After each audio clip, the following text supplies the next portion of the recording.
Hi, everyone. I'm Donna Murphy, and I am so thrilled to be here today to have a conversation with an amazing woman, artist, and friend. I'm speaking, of course, of Melissa Errico, someone who continues to evolve and redefine herself so vibrantly, so imaginatively, so creatively, and so constantly that it takes my breath away. Truly, I can't keep up with her. I have to remind myself, keep breathing, there's more.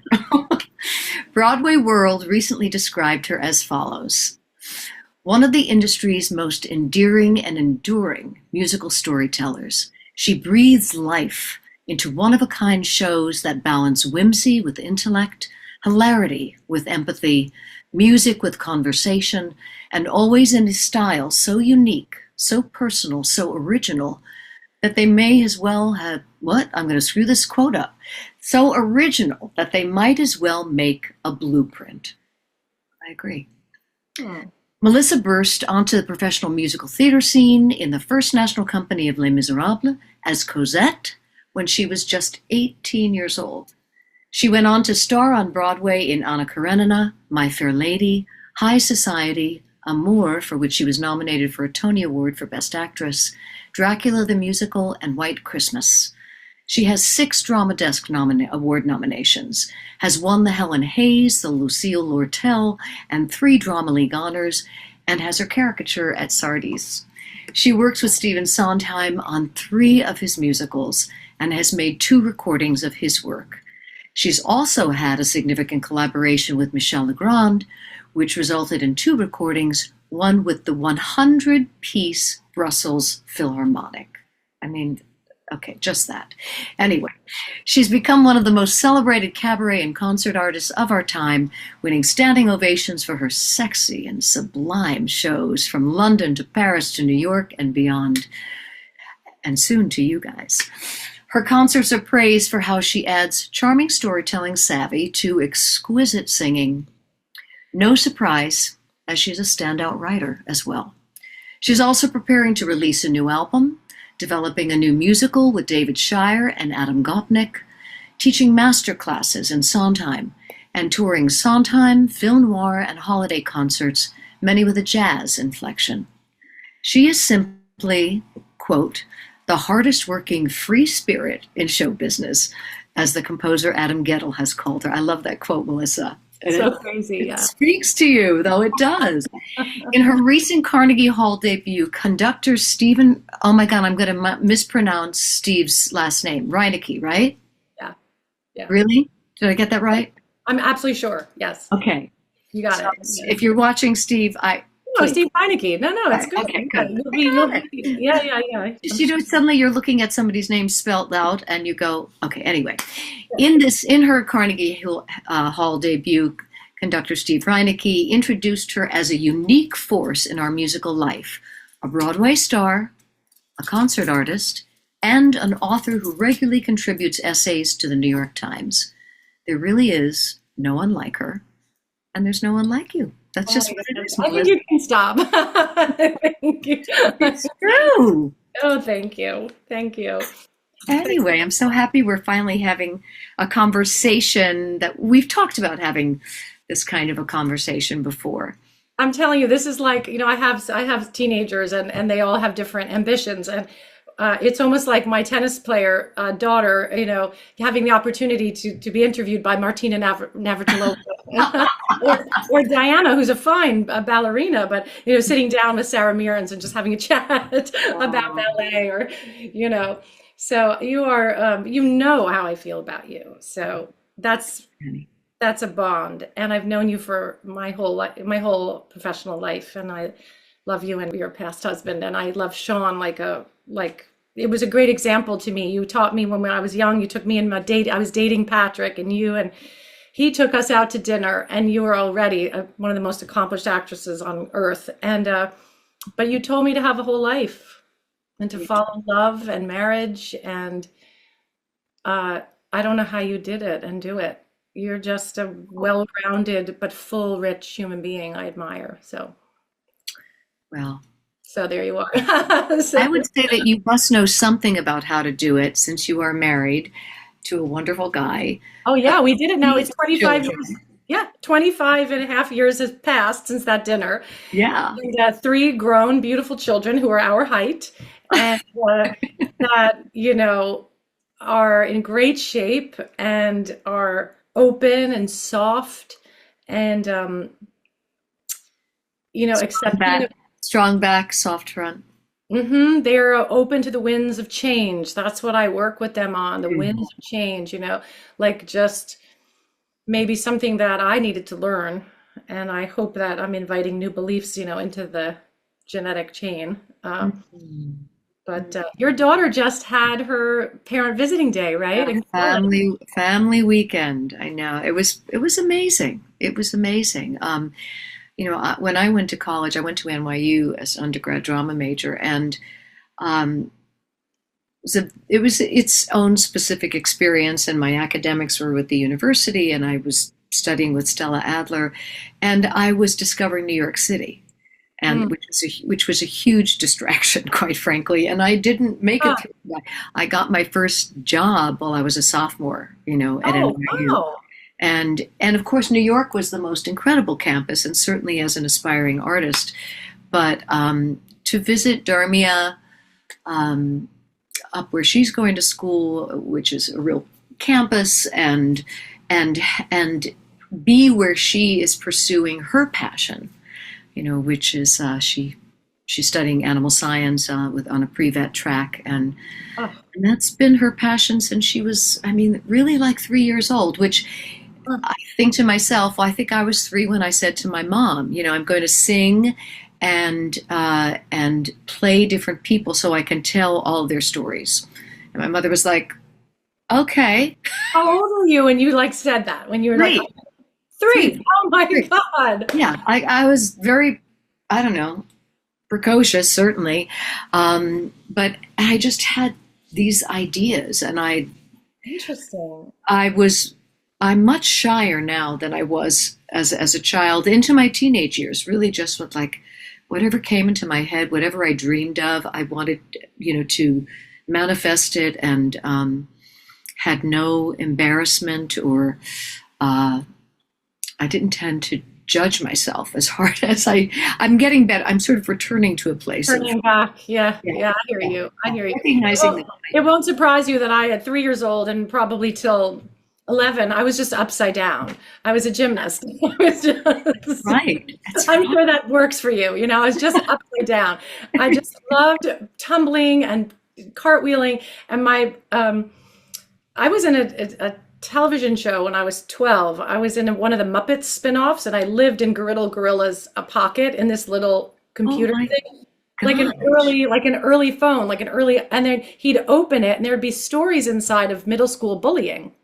And I like lived in there, and I was this oversensitive um, middle schooler who would endure bullying and different things, but would find, her way through with the girls, or she'd have a boyfriend story or whatever. So I had a little touches of by 12 of the profession, but that Mhm. was only because my gymnastics career was unraveling. I I went on to have, the Broadway career or whatever I've been doing, but every play, every director knows this, and I don't know if you know this, but I've had a cartwheel in every performance. So Meryl Streep was basically ripping off a Melissa Errico trait when she did her cartwheel on the seagull at the Delacorte. I don't remember that. Oh, I just love her so much. You're the her of me. You're my Meryl Streep. Like, I know Oh, your whole life. I don't know every cartwheel of Meryl's, but I know.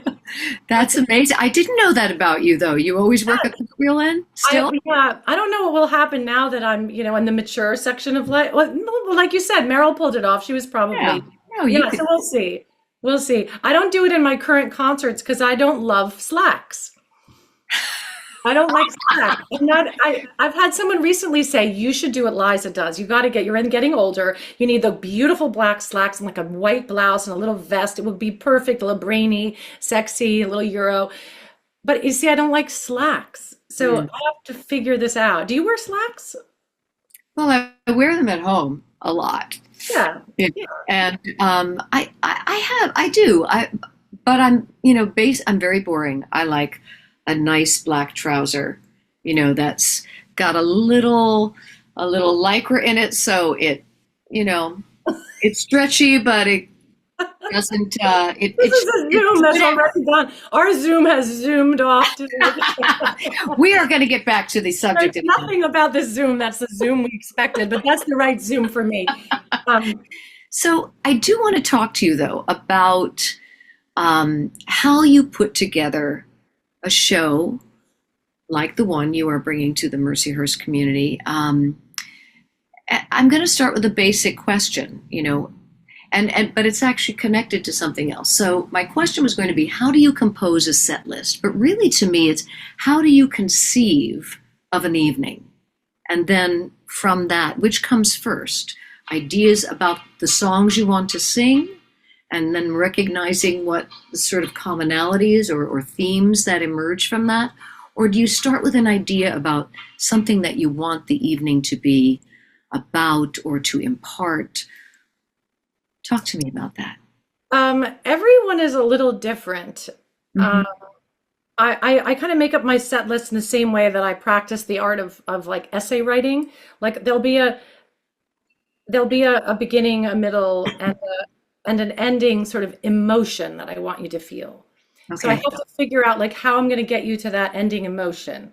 Um, I mean, I know it's completely possible to compose a set list that has absolutely no particular story. That's just kind of disparate songs, and it magically comes together. Oh no, it's not there anymore. I have, this is my room, like it's a guest room, but it's just the room. It's the only room.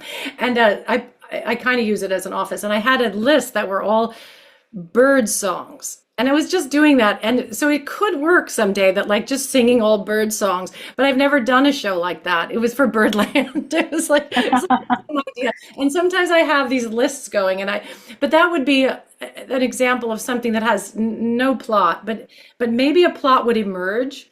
Right. I never did that show yet. I have lost a piece of paper too, so I have to reconstruct. It flew away. It flew away. Yes, I have no idea. It's somewhere, but creativity can get messy, because you get lots of notes everywhere, and then sometimes you need to kind of get rid of all your notes. Do you ever do that on Broadway? I'll come back to your question, but like where you get so many notes from the director and from your friends, and you put post-it notes on the mirror, and then you realize, like, can I just get rid of all those notes?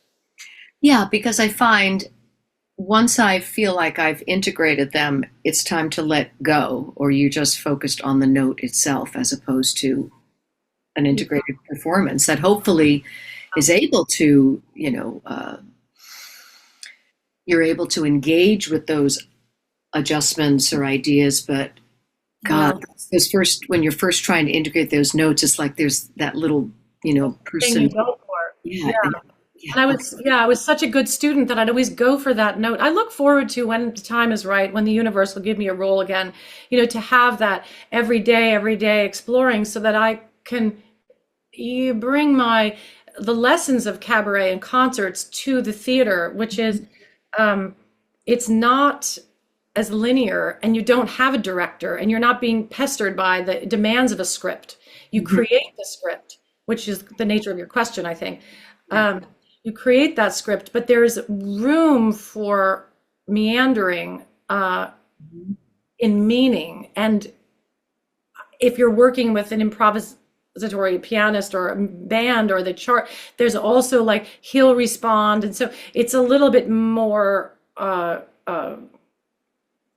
it's just, you don't have the structure of a play. You don't have other co-stars where you have to deliver a certain emotion for them to get back what they need and physically be standing somewhere, etc. But I look forward to bringing those lessons back, because I think I will be a little bit quicker to integrate and a little more trusting of the whole while I add. Mm-hmm. That makes sense. I think I'll be a better musical theater actress in the next chapter of life. And blessedly in our business, give or take getting cast in something, you don't age out. It's not like tennis and ballet, where at some point you got to put your racket down and be a commentator, Right. Anyways, so to come back to your your question, when I first started, Leroy Reams directed me at the Carlisle. It was my first show. I was living in LA doing television and film, being in, I think, 7 pilots. Wow. And I think George Clooney said you need 11 and then you get one. So I was 4 short. I worked with Spike Lee, Tom Fontana. I had great parts. I worked with Jon Favreau, Eddie Burns. Like, I had so many good pilots. It's interesting because a lot of the people who I worked with in LA, you still see them and stuff. It's a life you persist at. Mm-hmm. And at some point I was there and I got a phone call that the Carlisle wants you to do a month, and they've never had a young person there. At the time, I was the youngest ever to stand there. Wow. Barbara Cook was alive. Bobby Short was still working. Elaine Stritch would come to all my shows. She was living in that building. Right. So it was a whole nother time in New York history in the 90s. And this is when there were late shows on a Tuesday, 11 o'clock show. I remember that. On a Tuesday, Yeah. Wednesday and Thursday and Friday and Saturday. And Tony Bennett's full-time musical director, Lee Musiker, agreed to be my MD. And Jay Lenhart, fresh off working with Peggy Lee and Liza Minnelli and Judy Garland, he's an older man. Yeah. He was the bass player. Pardon? He was your bass player. My bass player. So, I had the most premiere, and it was a month. And I went down to Morgan Le Fay, and this is the day where I had a little more kind of pull. And I just walked in there, and they just gave me 3 dresses, Whereas now I'm like on the internet trying to find a $300 dress, and my dresses fall apart while I'm performing. And I was in London, and just like all the sequins were just going. Like, you're hard on your dresses. I was laughing with the audience. At one point, there was a string, and I was like, "Does anyone have a scissor?" And speaking of hilarity, as my little intro said, there are moments that are inadvertently hysterical because I just keep trucking, Well, you're open to them. That's what, when things go awry, it's enjoyable for the audience to watch someone deal with something unexpected, and they're a part of it. And it could only happen in this moment. It's unique to that moment, and you being who you are and talking about what you were just saying, that you feel like you're more open to a kind of flexibility and fluidity, I'm like playing around. Yeah, playing around. Like, it was fun to see Bernadette Peters did her Carnegie Hall show last night. Were you there? Is there. She is her first, in 30 years, time on that stage again. And it was funny because at the end she says, "Oh, I want to do it." By the way, I still haven't answered your question, and I know that. But my danger of having me moderate this. Okay, I have 2 brains. Like, one is over here. I know what's going on. But so she was saying that Judy Garland sat on the edge of the stage at Carnegie Hall with her legs dangled over, and Bernadette was like, "I want to do that." But the thing is that she was wearing that trademark Bob Mackie dress that goes up to her crotch, like in the middle. Yeah, it has a slit up. Yeah. Probably the same size she was when she was our age and younger. It's just a phenomenon. She's a phenomenon. So she asked and they brought a black, like, furry blanket, and she wrapped her whole body in a furry blanket so she could get down without her crying. Wrapped herself up like a bear or something, like she was, or whatever, like a little girl, like in a mountain, at a mountain inn or something. Yeah. She was all bundled up in this blanket just to protect her, the view. It was the best part of the whole show because she was in a predicament. Like, how do I get down without, a view? Right. So anyway, so Leroy Reams and the day of the Carlisle, like, this is just to show you what the experts of that time and of that era, because cabaret goes back. It's a beautiful art form. The world of the small room in New York, the intimate relationship between the songstress, man, pianist, and the narratives of what are you going to sit down and tell people? Like they're right there, right? Right. Concert for me, that's what it is. And then even if I get to do it at Carnegie Hall, which I have been at Carnegie Hall before, I've sung there, but like, how do you make that intimacy transfer to a larger stage? I think that's the best of concertizing. Barbara Cook did that so well. And anyway, they said to me the important thing to start with always is the first song and your relationship to the front row, your relationship to the faces that are there, to not come out in this grandiose, because the opera people maybe do that, or I don't know, it's a connection. It's right away, Leroy asked me to make sure to make the connection with the first row and to look around and smile. And I hear music when I look at you. Even if you have to say something like that, you have to say, Yeah. look, and when I look at you, even if Right. it's a weird man who's eating steak, you have to say so the idea that, interact with that warmth, and that you're not afraid of your audience. I think when I first started rehearsing, maybe I found that hard. I thought it was really weird to look at people and be yourself. I thought, oh God, this is just so weird. But I have learned to love that and to make people feel comfortable. But anyway, to get back to the set list question, I I have I have a whole shelf now of shows I've developed because I've been doing this really avidly for 10 years.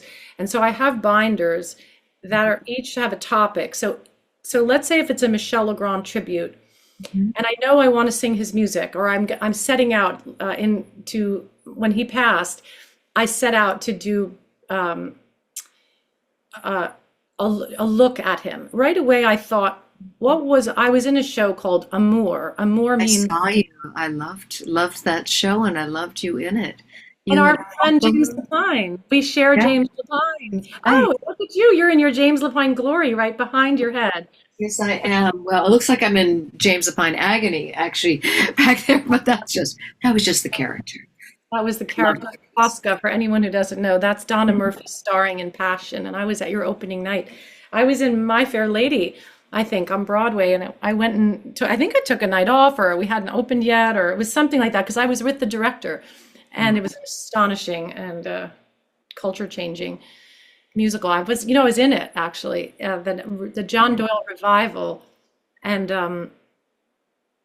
I don't think you can ever leave it. Once you're in it, it's like hard to get out. it's a part of you. It's a It's, part of you. yeah, I actually think I'm still in it on some level. Mm, Just thinking and looking at your picture and knowing who Fosca is and knowing who Clara was in relation to her, yeah. we were kind of pulling on this same man. Yes, indeed. Yes. Unfortunately, I didn't get him. You got him. But anyway, so for example, with the Michel Legrand, I won't like get into this in great detail. I'm sure you have other questions, but I would look at Michelle's. I would come up with a song that relates and gets you involved in him. Then I thought about Amour, but I thought about the word love, and I titled it Amour and After. So it was Amour, the musical, and the things I did after, the narrative of my life with him, and the way in which we started to perform, etc. Amour and After, but also love and what comes after. Mm, So the concert operates on two levels, and I'll introduce that, and so that I can swing back and forth between these two layers. Uh, right. and then as I explain, or just sing a song from the show, how it was created, it's absolutely wonderful how the name Amour happened at all. It was James Lapine actually saying to the cast, um, uh, nobody in America likes anything French. At the time, it was less. And he goes, nobody can speak French. People know three words. They know croissant, cafe, and amour. So instead of calling it Croissant, the musical, they just called it Amour. It was called Le Passepartout, which means the man who walks through walls. So James just said no one speaks French, so they only know three words. So he titled it, we were having like a cast meeting. He titled it just because he was in a goofy mood and was like, ugh, how are we going to make this a Broadway show? It's so Right. Parisian. I would take you through the funny things about Americans doing French things, but then the relation to Michel, I had such a vibe with him. So the concert would operate on that narrative level, but also conceptually Amour and what comes after. So when I get to the heartbreak songs, they're sitting in some bracket. So the audience has something. That show evolved really beautifully because once I established a lot of things and had sung a lot of his music, I thought about what all this was. These were love songs. What is a love song itself? And by researching love songs, I found out that the scholarly understanding of love songs is that they were created in France. There were the troubadours in the 11th century that were at Eleanor of Aquitaine's court. These were out of work crusaders, soldiers who were trying to sleep with the queen. But the invention of the love song as a French troubadour's act. So I put him in this. And then I spoke a few sexy lyrics from that time. Then I did like a Trenet and a French folk song, and then moved you back to Legrand. So you saw him in the light of the history of the love song and French troubadours, and that he was a troubadour. And at the very end, I returned to the idea from a Trenet song called the heart of the poet. It still lives on. Like his songs still run in the streets. Yeah. I just said that. So at the end, you're left with this idea that Michel Legrand's songs still run in the streets. It's a kind of bohemian vision of the organ grinder at Arles or something, where the Impressionists were painting, and there's still an organ grinder, and he'll be playing Michel Legrand until we're all gone. Right. So I kind of leave you with these. So it's actually a concert that turned into something, and I do that with all the topics. Yeah. That's wonderful. And Operate on different levels, like Sondheim, and I will deal with my family history and the Follies. I have family that were in the Follies, so the actual Follies. So without getting into it further, that's how my mind goes. I try to think of the music on different levels, so that while I'm singing, your mind is also going. And then I'm in an outfit that makes you feel like, wow, she's so French, or she's so Sondheim, or I try to give you a whole experience that hits the tuning fork of your mind before we hit the tuning fork of the music. I love that. That's wonderful. How do you, as you're planning the order of songs in an evening,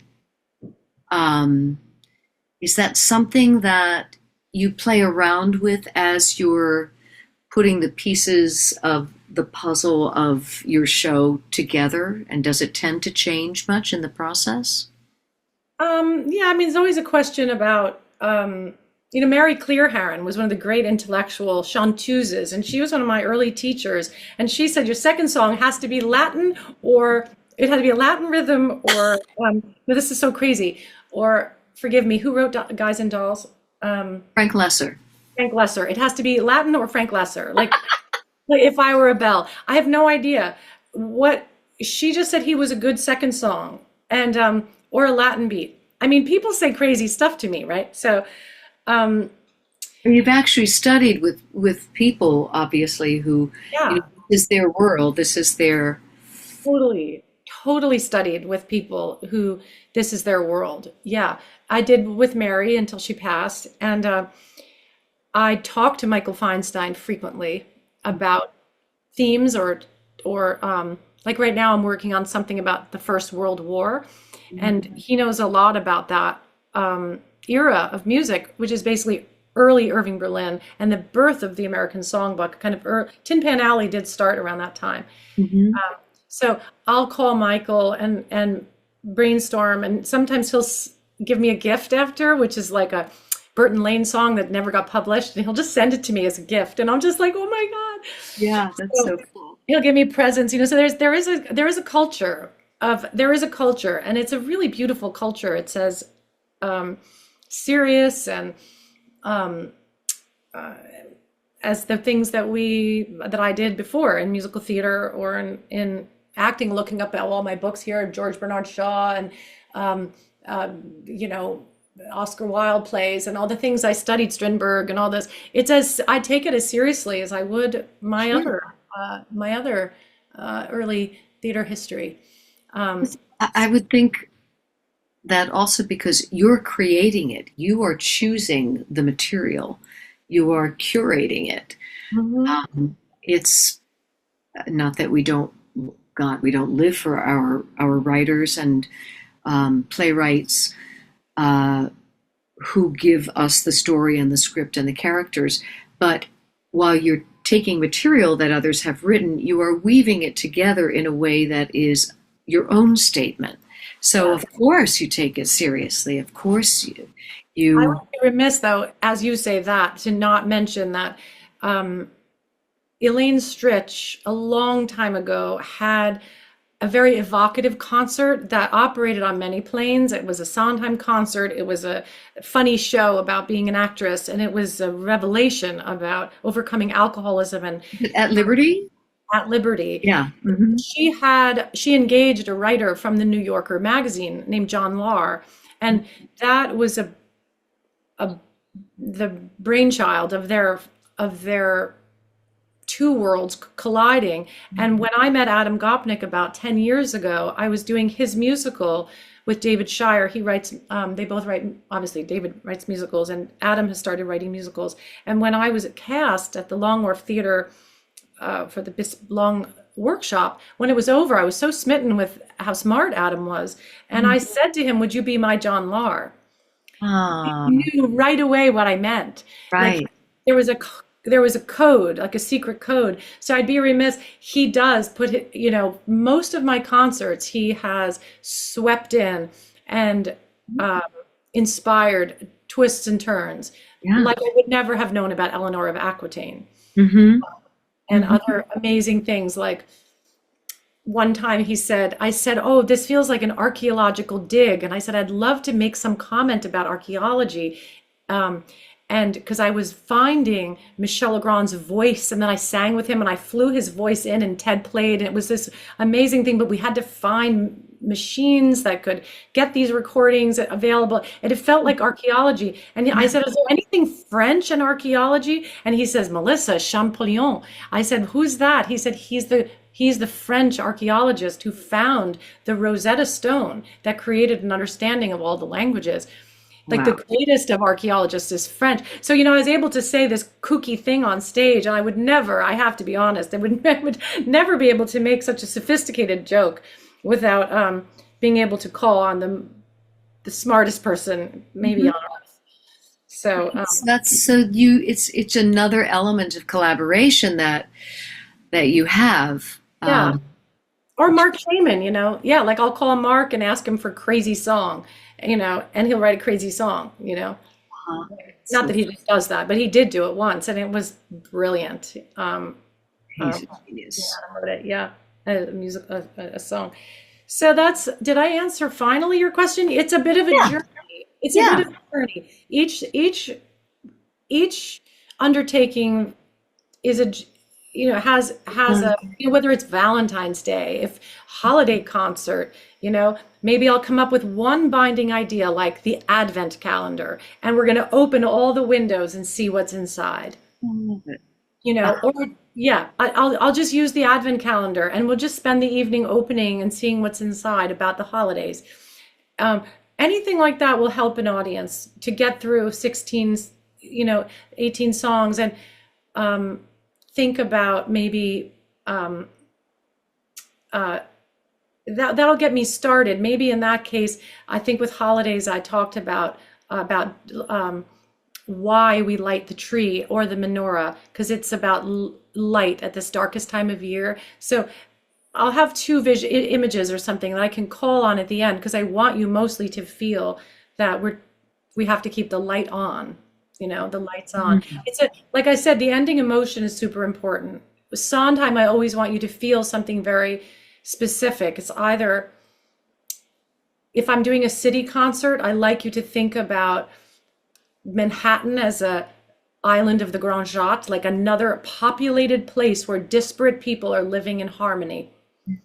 And I want to leave you with that feeling that Manhattan and the island of the Grand Jatte come together as a, not a political statement as much as a peaceful. I think Sondheim would agree. He loved New York and he loved all kinds of people, and he did write these shows. So I want to leave you inspired with this vision, Yeah. or with, or something about creativity, like Move On, Hmm. Hmm. my being a mother and children and art and moving on. And sometimes I'll make it super personal about my getting courage from Sondheim to Right. be creative and be, how I get discouraged sometimes. I know you know that. And sometimes Sondheim will cure me. So I'll like take the audience on that actual path, I being, get that. I get that. He's he's definitely cured me in moments, and yeah, moments that I thought I was going to leave the business years ago and just felt like it's not the place where I can really be as purposeful as I'd like to be in my lifetime. And I would listen to Sunday in the Park with George, and it would shift my perspective. what did Um, he say to you? Like you would say this and he would he say, get back and like play a character, no, I'm just this is before I ever met him. He oh, was speaking to me before I ever met him. I just mean that his writing about what it is to be human, and specifically in that show, what it is to be an artist, would help. I won't say put me back on track. It would allow me to realize it's not about some existing track that you have to be on. You're continuing to create your path. yeah. And you know his lyrics better than I do. Um, Yeah, what comes to mind, like the choice may have been mistaken, the choosing was not. He's exactly. choosing. He Yeah. gives permission, or everybody says don't, I say do. Yeah. I Don't mean, wait for miracles, like get out and do it. yeah, So absolutely. he's amazing. He's He, amazing. he taught us and continues to teach us so much, For so sure, much. for So sure. let me ask you, um, when you're singing a theater song, and perhaps one that you've sung in, I don't know if you ever take a song that you've sung as a character in a show on stage, um, in a theatrical setting. By that I mean you're actually doing the written piece of theater, okay? Something from Sunday, when like you playing Dot in Sunday in the Park with George. And then if you then sing a song from that show in a cabaret or concert setting, uh, how do you reapproach it? Um, this is a weird thing that I love to do is I don't know exactly how I leave one and inhabit my own psyche. I actually sometimes I've done children in art where I'm kind of the old lady and then I'm myself and then I'm Mhm. back to the old lady. Like I've even like done something with my body language. That takes a little imaginative to leap for the audience, but they go with it. Other times, um, sometimes I just flat out play the character and I'll bring like Dot's hat and I'll just make a joke that I stole it from the show, like Right. Patty LuPone likes to steal things, so Mhm. I'll blame her for the tradition. And so I'll just flat out do Everybody Loves Louie. And but maybe I'll have said something about choices, how a lot of Sondheim's characters are not getting what they want or are sorting through or are always making choices or trying to convince themselves that they should get, I don't want to get married today, or marry me a little, I'm ready, this idea that they're in a state of struggle. So maybe I'll say something, but then I'll head in and just play the character. Uh-huh. But you'll know when I'm Like not doing. it's like Melissa sets it up. Melissa kind of sets it up, and then I'll use the play. If it's a song that really, like Louis, like it's really difficult to, it's hard to play the baker's wife as me. Um, Hmm. I have worked with a very, very famous pianist who worked with a very, very famous singer, and I'm not going to tell you what he's, but he tried to make Moments in the Woods like a pop song the way this famous singer would do. And it was like, Uh-huh. was that me? Was that him?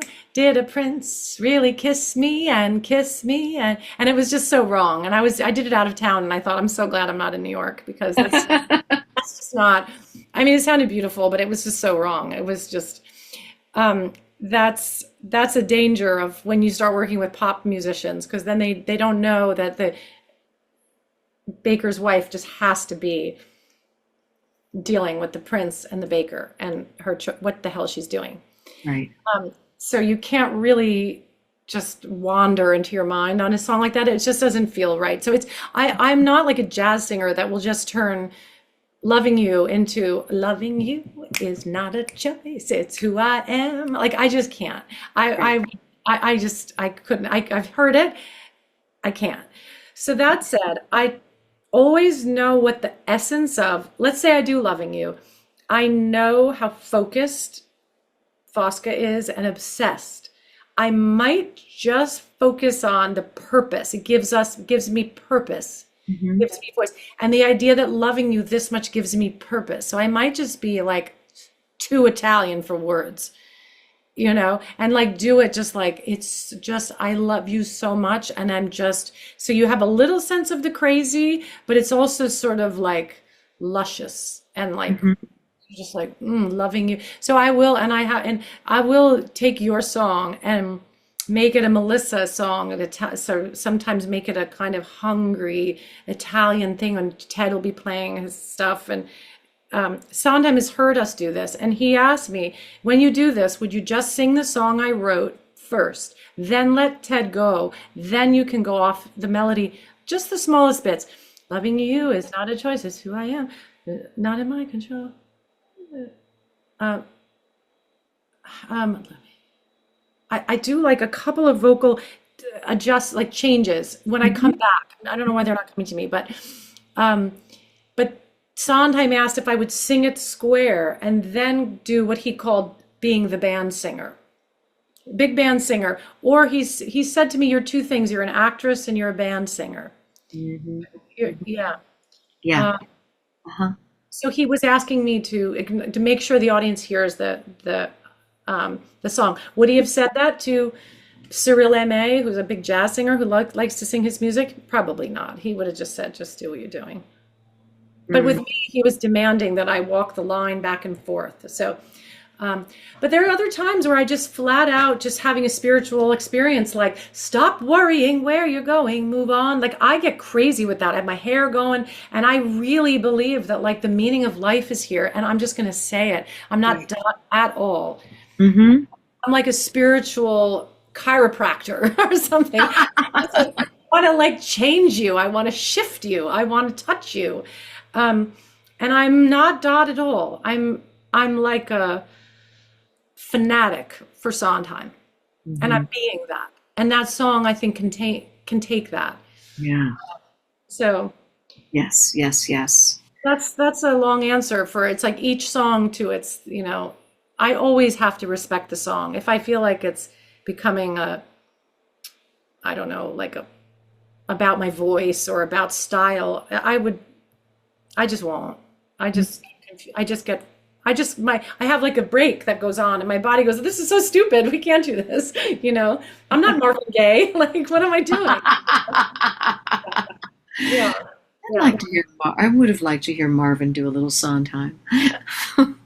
um, can you talk about the collaborative process um, of the creation of your arrangements? Ooh, yes, I definitely can. Um, um, my arrangements. Well, they come out of a conversation like what we're having, which is where I will give uh, Ted Firth could talk about this beautifully, but I will have such an evocative idea usually about what amount of sadness I want to hear, or if it's a super sexy thought, I want it to be really naughty, and like he'll be like, okay, like, like kind of knows how to make it super naughty. Um, uh, and you need a very creative pianist to do what I do. Right. I was reading Streisand's biography, and she just couldn't work with most people Right. because she wanted the chords she around her voice. She's not a jazz singer, but she wanted the chords to create a mood. Listen to her sing like Lazy Afternoon or Mhm. something. Oh yeah. She changed the world, you know. Yeah. Sang a lot of Michel Legrand music. So Mhm. I am a lot like her, and I'm actually working now with her pianist, with Randy Waldman. Oh Yeah. wow. And Wow. I'm actually working with her actual pianist. It's amazing. Sometimes I'm singing and I have to look because it doesn't sound like a person. It sounds like a record. I like just turn around. I'm sort of like, oh my God, you know, like what, who, it's like butter. It's beautiful. Ah. Amazing. So it's really nice to work with people like that. But you know, we have a lot of great musicians in the city too who can do Right. beautiful arranging. Do Joe Thalkin and Yeah. Billy Stretch, you know, can make anything sound just delicious and period, and fun, and support your voice. You know, Mhm. there's so much talent in our city and in our field. Definitely. Um, okay, here's a quirky question. What's the weirdest ritual you have on the road?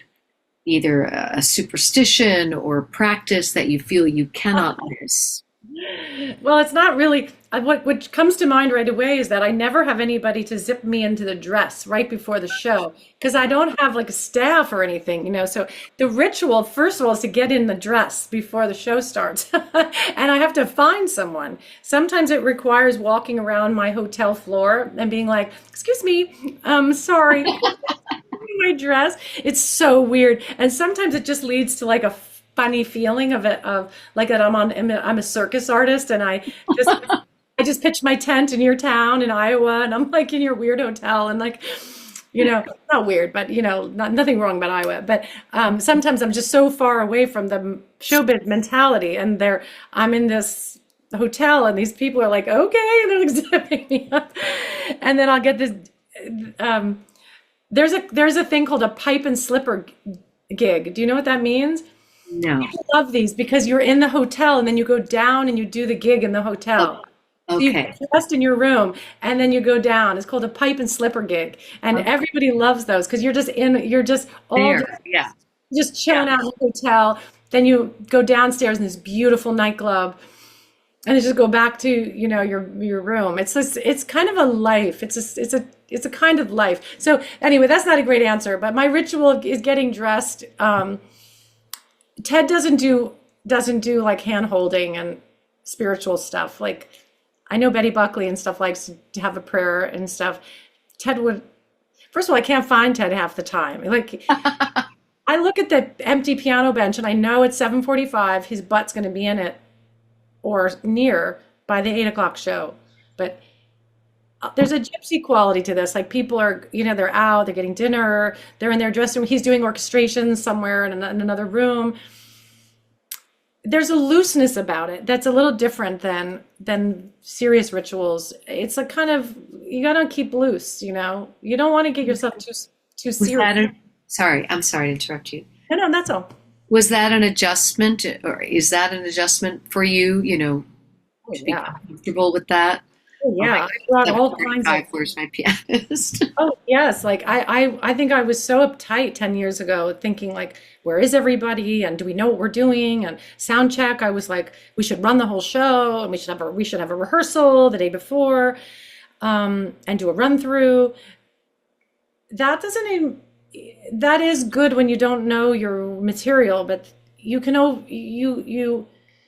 people want to feel like that it's a party, that there's a certain kind of what's going to happen, we'll see, Right, feeling about something. And it's very, it's sexier that way. If there's a sort of feeling that you're in good hands, but anything can happen. That, right, that's part of what this is. This is nightlife. It's not really theater. It's nightlife, you know? right, Yeah. right. Um, Tell me about, because you travel a lot doing this, what's the strangest thing that's ever happened to you on the road, out of town? Something that would not be likely to happen if you were at the Carlisle or 54 Below or Carnegie Hall. Just something that have you Um, had? odd experiences or Well, I've had odd experiences. I had a gig in LA one day. I was trying to save money, so I stayed at a friend's house, and her dog bit me, and it was a really bad dog bite. And shit.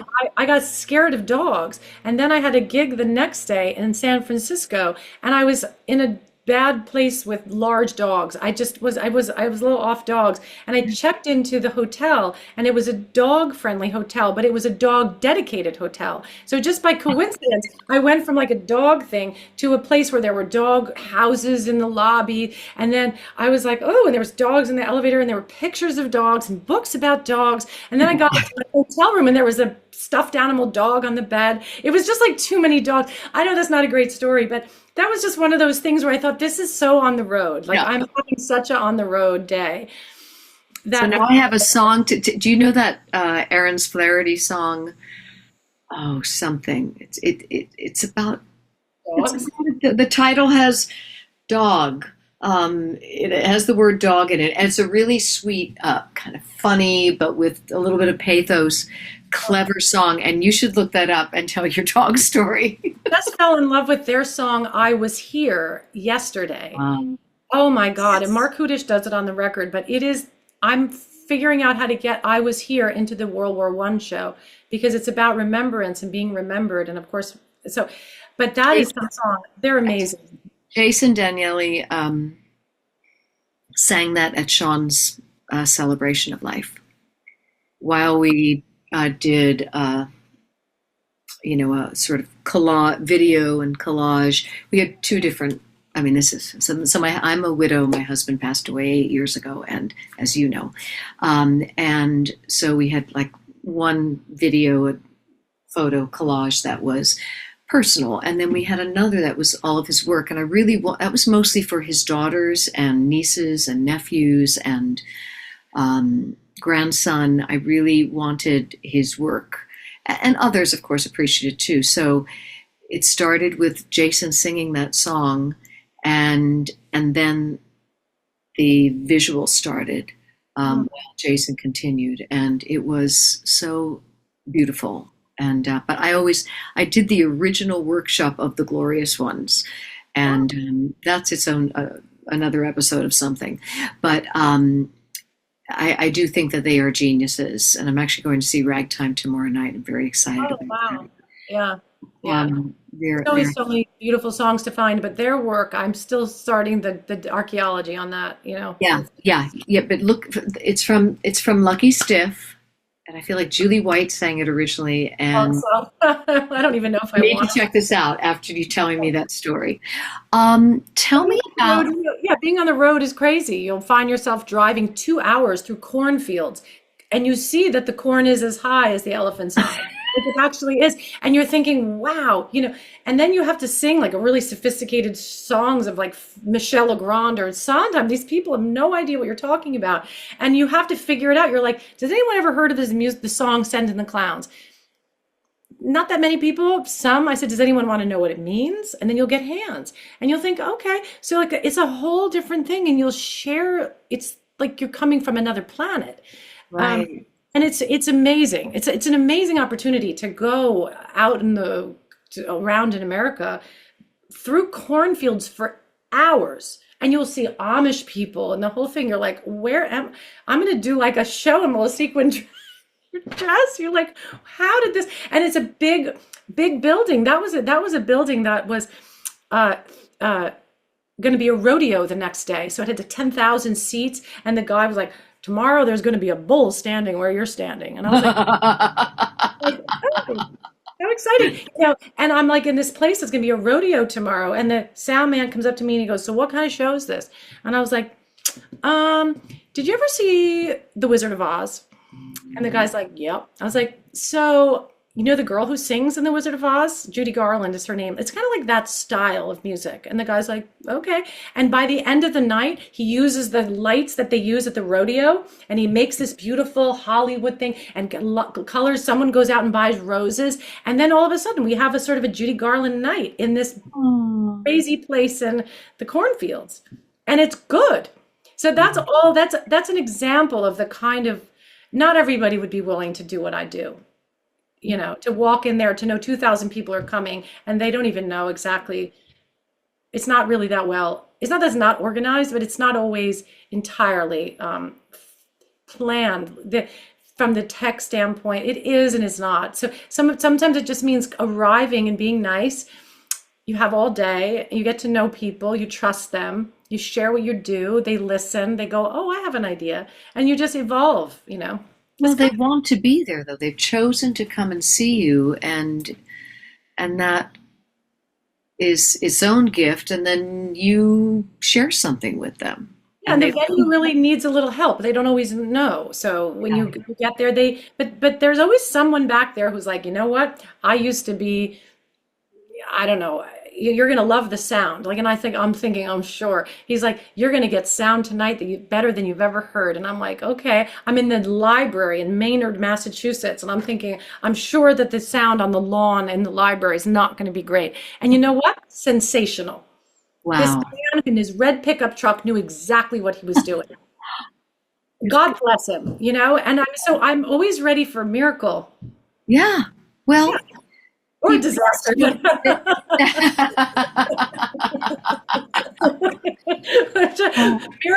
Miracles 5, disasters 1. how do you keep vocally and physically healthy, excuse me. Uh, What is helpful when you're traveling and singing? You should- Water. Water. There's nothing else. You don't need anything I'll more. drink to that. Yeah. It's all about water. It's water, water, water. The plane is dehydrating. Neglect is dehydrating, just forgetting to drink. Getting older is dehydrating. So it's water, water, water, and not I don't oversing. So you don't oversing, and you have to make everything comfortable. You don't need to break your balls every night, but you'll find a way to mix belt. I've worked hard to learn how to mix and mix Mhm. belt to get a lot of volume and a lot of passion in my voice. I didn't have that before. I was a real soprano. You got to come and hear a show. You're not going to believe your ears. I can really belt now. I can sing like some serious belting. So training, I've trained really hard with a coach, Phil Hall, and I work with him uh, something like 2 to 8 hours a week, maybe 2 hours a day, where we Wow. talk. I train all the time. I have myself on a schedule with a coach, and we talk about the set list in advance. We get the calmness. I know I seem hyper sometimes, but I'm very calm in the work. Like I know what I'm going to do. And you want to get any frenzy out of being hyped up. You want to know what you're going to do, have a binder, sit in the airplane, see your lyrics. So you're looking after your voice by by taking care of the work. Yeah. So does Phil work with you technically uh, as a singer, or is it sort of a combination of, helping you figure out how you navigate the evening and particular pieces of music? It's my relationship with him is really intense. Is really it's so rich that it's many things. It's like he's turned into my best friend. It's really nice to have someone who cares about you. It's like someone, I think do you have a manager you absolutely love in your life I or? do. I do now. I mean, I made some changes a few years ago with my representation. Yeah, and I Yeah, do. that is, whatever is around us can sometimes pull and hurt us. And Uh, that's you why I made some changes. and that I'm trying to learn to protect myself from being hurt and being told you're too this or too that or too much music. And I'm like, well, what am I supposed to do, right? Or I don't know what. I think by doing music uh, gets perceived maybe that I don't want to be in a play but that's not, I think people understand that now, but maybe 5 years ago when I wasn't doing it as well, like now I'm getting good at it and people, like I always said, someone said to me, your little project seems to be working. I said, it does seem to be working. but now I feel more support that what I'm doing is making sense. So I'm more optimistic, but I don't want any negative advisors. Yeah. So Phil's a positive advisor. And so, but I would say that one of the big things that he changed is he opened up a whole style of singing to me. Not that I'm Celine Dion or anything, but I have access to passion that doesn't sound screaming and is not operatic. Hmm. Just Hmm. feels it's he says it's what my voice wants Right, to do. So you right, right. make your best with what you have and who you are. But he's opened up um when I sing, I know the way I feel for you. Now or never, the more I love. Like I have access to a sound that sounds like a cry. I never had that before, but I always had it in my heart. And I always sounded a little prissy and I hated it. So he's helped me to find a way to speak the emotions I want. So if you went to him and you were thinking, I want to be sly or I want to be this or what, there's a way that you use the vowel and your mouth on the microphone. So your Mhm. mouth. Mm, mm. Learn the art of your mouth. Like he says, look at Streisand how she uses her mouth. She made herself so beautiful, right? Yeah, yeah. So things like that, and uh, lyrics, just making sure I know the damn lyrics. Yeah. Because any singer who doesn't know her lyrics and has to do 20 of these songs, you're going to squeeze, you're going to be bad, and you're going to have too much vibrato. But it's just, there's nothing like knowing your lyrics. Of course, of course. And there's nothing worse than knowing you don't know your lyrics And there's and just hoping it's going to work out. That's never a good feeling. you know what? I have sometimes like a little thing on the side, like two or three songs, and there'll be something like this. I'll just give you an example. Like it'll look like this. And I'll just have it on the floor. This says, no, stop. Everybody says no, everybody says stop. That's just a Yes. spot where Yes. that's a spot where I would sometimes wonder, because it's Hmm. not everybody says don't. It's everybody says no, because it's often everybody says don't. And so there's a transition and I'll literally look quickly. It'll be off on the monitor or it'll be on the piano if I'm standing near the piano, and I'll Hmm. literally have this behind like a plant. Yeah. But I hate That, to give people that story, but I want you to know. So there are those little brain things that if you just have that, 900 words will be correct. yeah, But because these you can breathe through that and you're not, yeah, absolutely. are safe. So you learn, if I ever helped anyone with their show or, I would figure out places where you might just need a tiny little. It's not the end of the world. And you won't do it if you had multiple performances. It's only because sometimes you haven't worked and then you have a show and then you don't and you have 2 more weeks off and you have a show. Hmm. It's hard to Yeah. changing repertoire and your head is like, Yeah. I mean, that's a lot. It's a lot to own.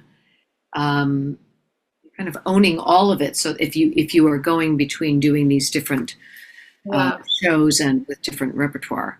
exactly, exactly. And so you've mentioned some really fine musicians who are both pianists with you and also arrange. Is it usually your pianists or different pianists you've worked with who do who develop the arrangements with you? Well, if it's a symphony, then I'm in a situation where we have like a huge symphony show and we're in a squeeze. I'll call like Doug Besterman or Charlie Rosen or some other brilliant orchestrators, uh, Right. Bob Mathis. Like I now have orchestrations, but that's taken a while. Yeah. Um, but the arranging is, so you're asking me, is it always Ted? Is, Uh, well, is it sounds like it's not always Ted, but is it mostly Ted? It's not always Ted. It's not always Ted. Rob Mathis is an arranger that's so unique that Ted really wouldn't lean towards doing things like Rob. Rob Mhm. Mathis is Sting's musical director. And a long time ago, before I started making concerts a focus, I've always had this process in my career of recording. I recorded my first album, I think I was maybe 24 or something, 25.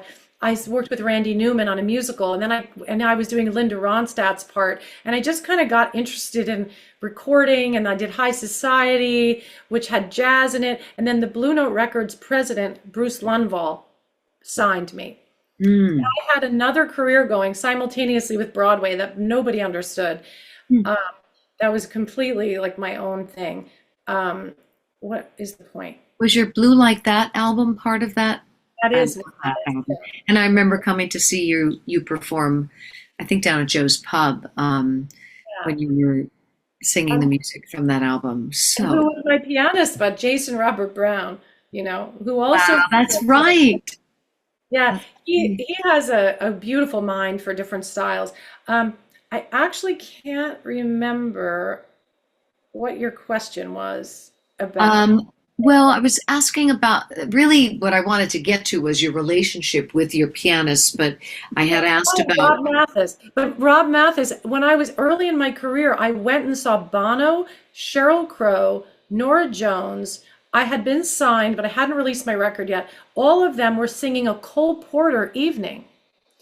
And wow, I had just started in high society, and my songs were coming out of like Elvis Costello's mouth, and the yeah, whole thing sounded so cool. yeah, That was Rob Mathis's arrangements. wow, He's a unique wow. person. He arranged my Sondheim in the City record.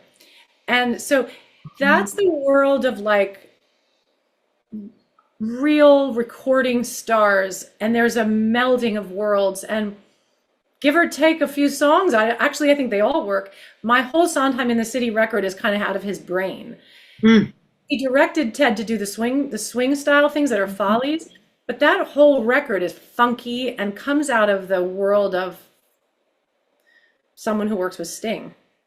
It's fantastic. I listened to both of your Sondheim recordings last night just to refresh myself, and was just like going. Oh, First time I had them also in right the AirPods in my ear and just really focused on it. And they're extraordinary albums. I still call them albums, Sondheim Sublime recordings. was Sondheim Sublime, what I would say is the inward facing record. Hmm. It's the first time I tried to personalize his work. Hmm. I would do things a little differently now. I feel like I know it so much better. But at the time, Sondheim was alive. He worked with me on it, and I had a tumor in my body. And I was worried about my own mortality. And I was thinking about we disappear, we die, but we don't. Careful the tale you tell, that is the spell. Any things like children and art, move on, goodbye for now. Anything that was sensual and inward facing and philosophical, not while I'm around. I wanted to make a tender record, and I wanted it to be in lyrical and empathic. And Steve worked with me on that. Hmm. The Wonderful. Sondheim in the City is the opposite. It's outward facing. It's a middle-aged lady having a great time. Well, I love them both for what they are, and now you've just told me about, how two different musicians helped you shape each of those. Because Ted, I'm assuming, was your person mostly for Sublime. Sondheim Sublime. Yeah, yeah. In his meandering poetic style, Ted and I have a very nonverbal relationship. Um, it's he can feel what I'm feeling, and then he plays beautiful chords. He's like Oscar Peterson to me. Mm, mm, Um, he's very special. So I just explored the music with his chord intuition, and um, it was prepared, that record, just a little, but not too much. It's mm, pretty mhm. truthful to the songs too. It's just a little those are meditations with Ted. Yeah, that's beautiful to Yeah, have that connection, that yeah. understanding. So why why do you keep doing this? What drives you in the creation of these evenings, these collections of songs? I mean, sometimes that start as a recording and then become a particular concert, a particular. Uh, I don't even know, Donna. It's like projects come naturally to me. Um, w- there's a feeling of I guess I'm seeking a kind of state of alignment. Hmm. My maybe this is art and therapy, or no, it's not therapy, but like my soul, I love music. I love artistic collaboration, and I'm always looking to for a, a kind of like excited serenity, you know, Mhm. like a kind of I want mischief and fun, but I don't want to feel like I live in a competitive way. The last time I did this interview, I was in your shoes and I was talking to Gavin Creel, and Right. literally just recently. And I love our peer group, and I think I share. I love the materials that we all play with, and I just want to play with them in my own way. I've always loved music. My father's a musician, my brother's a musician. So at the moment, the ideas in the music for finding um, um, expression in the concert format. They're finding expression. I'm not sure I'll do that forever. I have a book in my mind, but books don't make music. So, but maybe a television show someday about some crazy woman who's a mother and a cabaret singer at night. Like I do have ideas that I've lived something very interesting. Um, but at the moment, what inspires me is just that uh, to keep fine tuning my natural state. I was always a very open person. Like as you were describing yourself, you open when you wanted this. You said, I want to be an actress. I was always just open hearted. My Mhm. mother said, you always know where you stand with Melissa. Hmm. You just know where you stand. I'm not, that's just natural. So it's not always been safe in this business, that Mhm. openness. So Yeah. then I've had bumps, and then I want to share with other people to keep having the fit, to have faith in their creative life. So um, I guess I'm just following a sense that this is the right thing to be doing.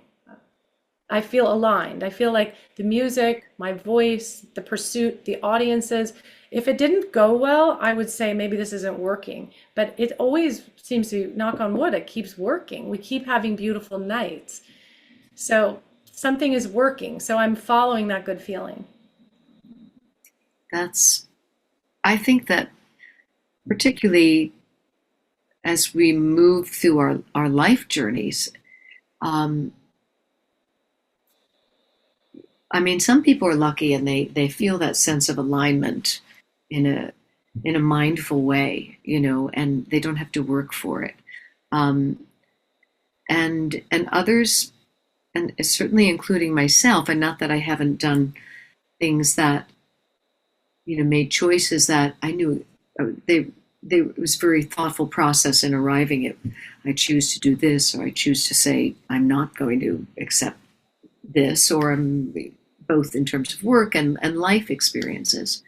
Um, but I know for myself, it's like I'm in a place in my life where um, each day I I want the day and it will look different and sound different and feel different. But what I would like to be as consistent as possible about is that my choices are aligned with what's most important to me. Yeah, You exactly. know? Your And values. yeah, Yeah.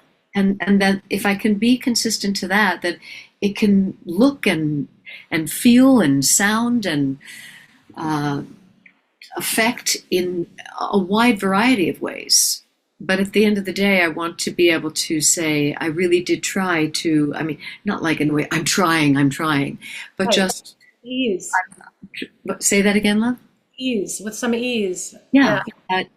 Which comes, I think, the clearer you are about really what is most important, and anyway, so I just have to I say, would follow you to the ends of the earth, and I can't wait to, I don't know, just be around you and be in your audience and turn on the TV. You're on TV all the time, and um, well, I just have such um, incredible respect and awe, truly, for how you take everything you are, um, intellectually, your curiosity, your desire to connect, the choice of a song to sing in a moment with um, another aspect of history or of what's going on for you personally, that you can have uh, a measure of music kind of landing and or existing on these different levels. And Yeah. that to me is so beautiful and so inspiring and gives it that much um, more ways for it to connect to people, for it to resonate for your different audience members. Some of this repertoire is old, some of it, like The Lady is a Tramp, I sang this week. And Rodgers and Hart wrote something very forward facing. It was Oh all yeah, about free and gutsy women. yeah. So bringing it to life, I also taught them a little bit about look at what they did. They made this woman have all these idiosyncratic ideas about things. She's all alone when she lowers her lamp. She doesn't need anyone for validation. She's her own. She wants the green grass under my shoes. What can I lose? I'm flat, that's that. I'm all alone when I lower my lamp. That's why the lady is a tramp. It's just a wonderful song. It's a celebration of being free and gutsy. Yeah, yeah. If you connect now to the spirit of these songs, they come alive again. And at the moment, there's still so much to learn in this music. This is the Great American Songbook, Yeah, uh, and yeah. I have so many new ideas too about arrangements. And I have a new record with that I've done with Ted, which it goes way back to the 20s and 30s, and it's so fresh and naughty. There's so much interest going on. And um, I gave them the set list and told them what I recorded. They said, "Oh, so this is the field of poppies from which sprang Sondheim's opium." Whoa, I was like, exactly. whoa. Because it's all this, like, it's smart, difficult chromatics. It's where it all came from. It's in Kern's music and some Cole Porter, and it's all relationships that are a little got jagged edges. Mm, mm, Anyway, so I'm going to call it "I Can Dream, Can't I?" And it's a mm. question mark. So it's my question mark to the in a I can dream, can't I? Like, I'm just asking myself and the world, am I allowed to stay being a dreamer? So I have a record that again is operating on all these like levels. That's Um, the best. yeah, it is the best. It's It's fun. like Sondheim's, lyrics. They exist on they. You can sing them over and over, and you'll find new things and new ways that you kind of go, "How did I not know that this means this at this moment?" Yeah. Well, you're the You have greatest. to sing it at that moment. Yeah. There's that character, or in these circumstances, or in the state of the world. You know what I mean? He just, and you really have come to be a master interpreter who's very authentic and distinctive. You're talking about, how things have evolved for you vocally, and I was listening. I was thinking, she is so truly her own voice, her own expression. It Um, is. I remember getting rejected when I was super young by None Such Records, who said I wasn't I didn't have enough natural characteristics that were unique to me, and I sort of thought that's just not true. But somehow maybe that's what that sounded like, and that was something like 30 something years ago, and I didn't let it get me down. yeah, I didn't yeah. let it get me down. I do have like a spirit, and I'm trying to make it. I think it's starting to come out. I don't know. Oh, definitely, Yeah. definitely. I love you, Donna. Thank you for today. And I can't wait to hear your Sondheim record. Oh my God. I hope by the time I get to do, because I do believe I will someday be brave enough to and have the time to put together some kind of an evening, some kind of a recording. But I hope that I'm, not 90 and have one octave to work with. Vicky Clark told me, get on with it now. Oh, I know, I know. Well, we'll see, we'll see. But in the Any meantime, motivation or support, huzzah. call me. I So love you, and I'm so proud to know you and celebrate your work. And the audiences are so blessed. thank you. I'm blessed that you're here, and encouragement goes a long way. So thank you. You're welcome, honey. Have a great day.